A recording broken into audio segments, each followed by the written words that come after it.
This is complete politics with Chupuma Okoro. Barrister, let's get into the politics of the PDP. Now, fresh tension has emerged within the PDP as two factions are steadily struggling for the soul of the party. One faction, the governors elected on the platform of the party, have threatened a showdown following fresh demands by another faction led by Minister of the FCT, Nyesom Wike, and his loyalists ahead of the party's national convention. At a meeting held on Monday night, Wike's camp, known as the eminent leaders and concerned stakeholders of the PDP, issued new conditions for the November 15 and 16, 2025 elective national convention slated for Ibadan, Oyo State. Now, those at the meeting include Nyesom Wike, FCT Minister, former governors Okezi Ikpeazu, Abia State, Ifeanyi Ugwuanyi, Enugu, Fayose, Ayodele Fayose, Ekiti, PDP National Secretary Sam Anyanwu, Martins Amewule, suspended Speaker of the Rivers State House of Assembly, and others. Now, in a communique issued in the early hours of Tuesday, day before yesterday, on behalf of the group and read by Autumn, as we saw in the footage, the stakeholders warned that the failure to meet their demands will render any purported national convention invalid, as legitimate members of the party will be disenfranchised. Well, the 6 demands are as follows. Number 1, fresh congresses must be held in Ebonyi and Anambra states in strict compliance with subsistent court judgments. Number 2, a new Southeast Zonal Congress must be urgently conducted. Number 3, the outcome of the South-South Congress in Calabar, already upheld by the courts, must be respected. Number 4, PDP should immediately conduct the Ekiti LGA Congresses in line with judicial pronouncements. Number 5, big one, there should be no micro-zoning of offices beyond the general zoning formula already adopted by the National Executive Committee of the party to maintain peace and stability. And finally, the national chairmanship position must remain in the North Central, consistent with zoning arrangement of the 2021 convention, where the leaders stress that the PDP is at a defining crossroads and that any attempt to sideline valid members or ignore judicial rulings will only deepen divisions. Unity cannot be built on disenfranchisement, exclusion, or neglect of valid judicial pronouncements, the communique read. It added that only transparency and fairness will guarantee a credible election. Now, Barrister, let's start from the footage we watched. That was the PDP stakeholders meeting, and the coat of arms of the Federal Republic of Nigeria was conspicuously displayed at the hall, and the monitors in front of the participants. I know that that's not a PDP facility, and let's assume that the minister hosted it in his cabinet, in his ministry's office. Should a serving minister use officialdom to engage in party business? You saw how the president hosted APC meeting in Aso Rock the other time.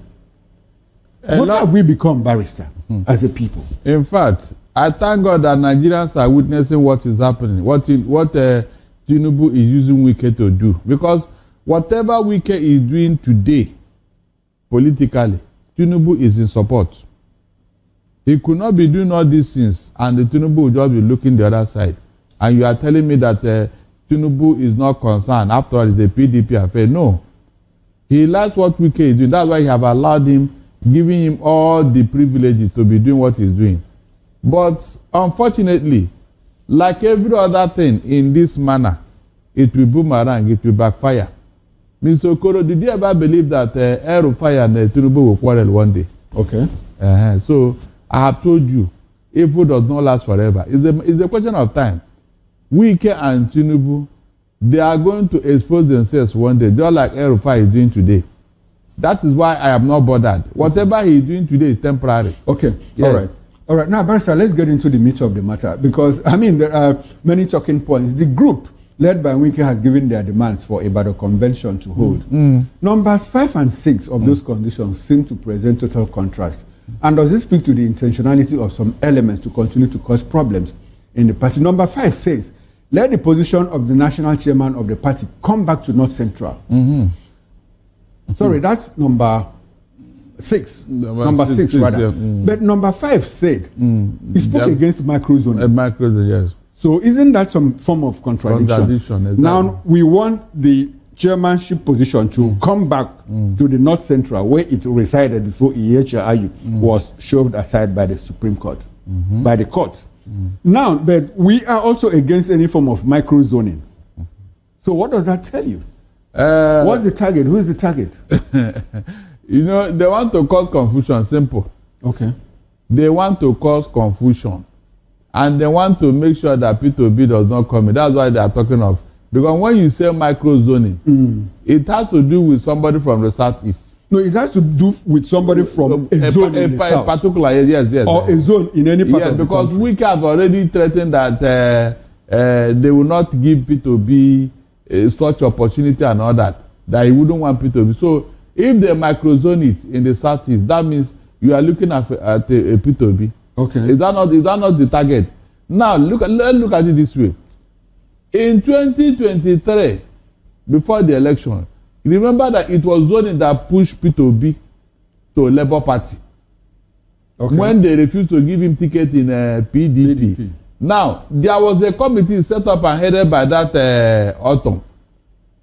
The committee that was set up. The arrangement is that they should look at the zoning arrangement. And it was said that, Atiku said that, the zoning, if the thing is made open, he will come in. But if it is zoned to the southeast, he will step out. He will step aside. We can knowing that this thing will not favor him. He now said they should throw it open.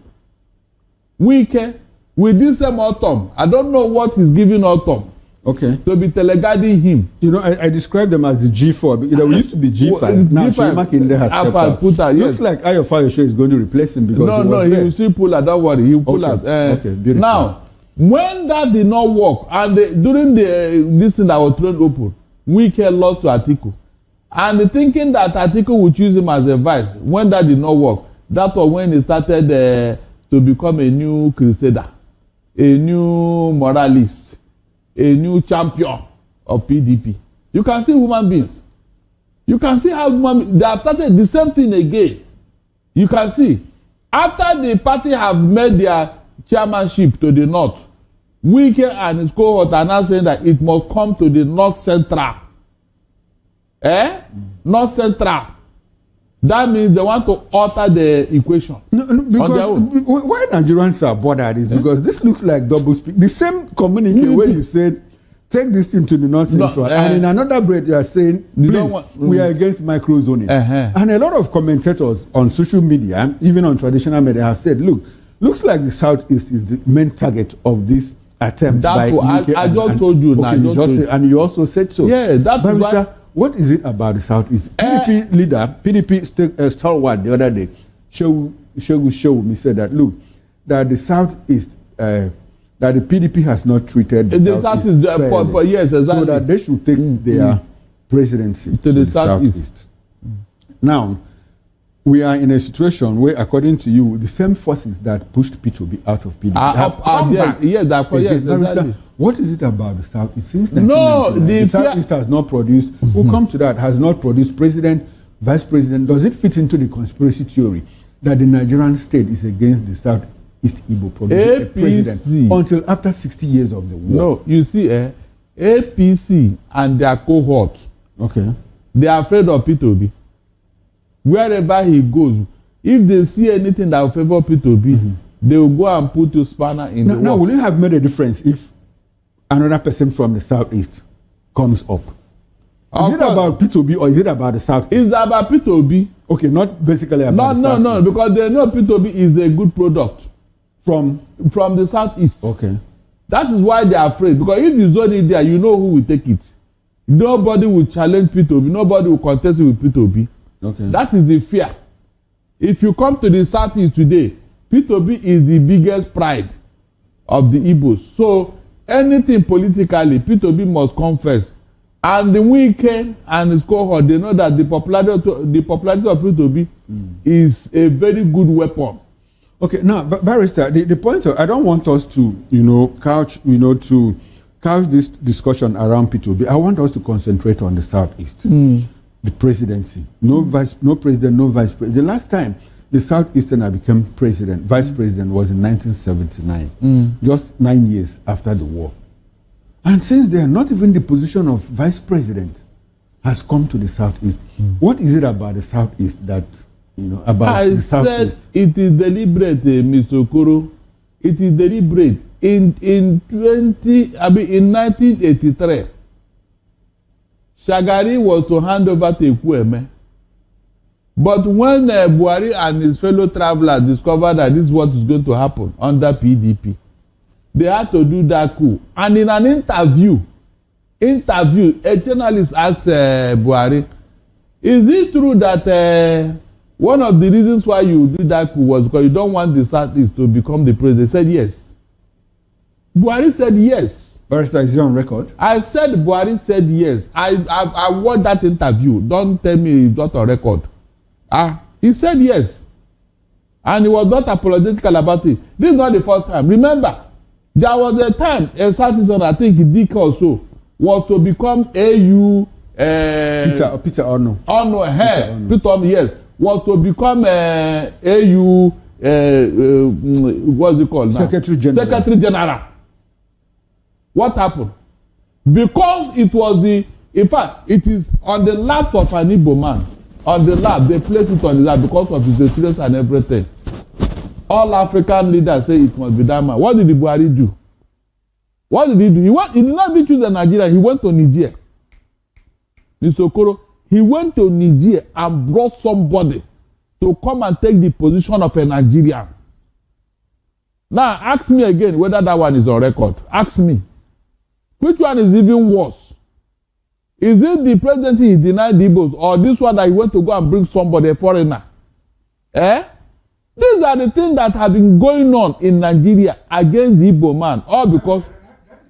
After the war, at the signing of the armistice between Philip Effiong and Obasanjo, you know, and the federal forces, you know, the federal part, that the Igbo man will not be allowed to become president of this country until after 60 years. Have you heard that story before? Even if it's a story, nobody has made it public. Okay. But I know when Tafawa Balewa was dying, he said something like that in Hausa, and they have taken it up. Meanwhile, it was a misconception, because the only problem the Igbo man had was because he was alleged to have been the arrowhead of 1966 coup. Okay. But today, it has been debunked. Okay, now, Barrister, this is more than 50 years. This is more than 50 years. It has been debunked by even a Fulani man from the north.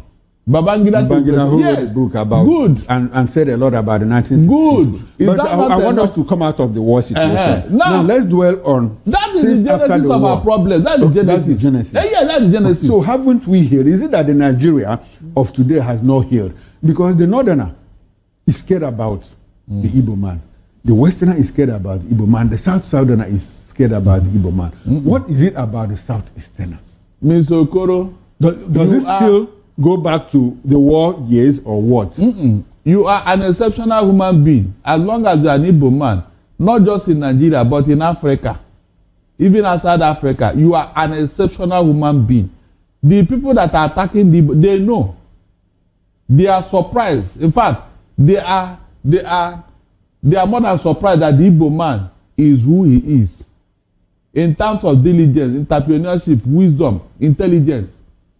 Is there any other thing, any other crime the Igbo man has committed except these things? Diligence, hard work, creative, independent-minded. Is there any, please, somebody should call and tell me that, yes, these are one single crime the Igbo man has committed in Nigeria, except these things. So, it has become a crime for you to be hardworking, diligent, creative, intelligent. This is the only crime the Igbo man has committed in Nigeria. Any other thing, somebody should come and disprove me now. That's the only thing.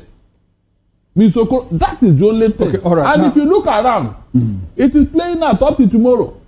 It is, go and see what they did with the War Museum in Omaya. Go and see the creativity of the Biafran scientists.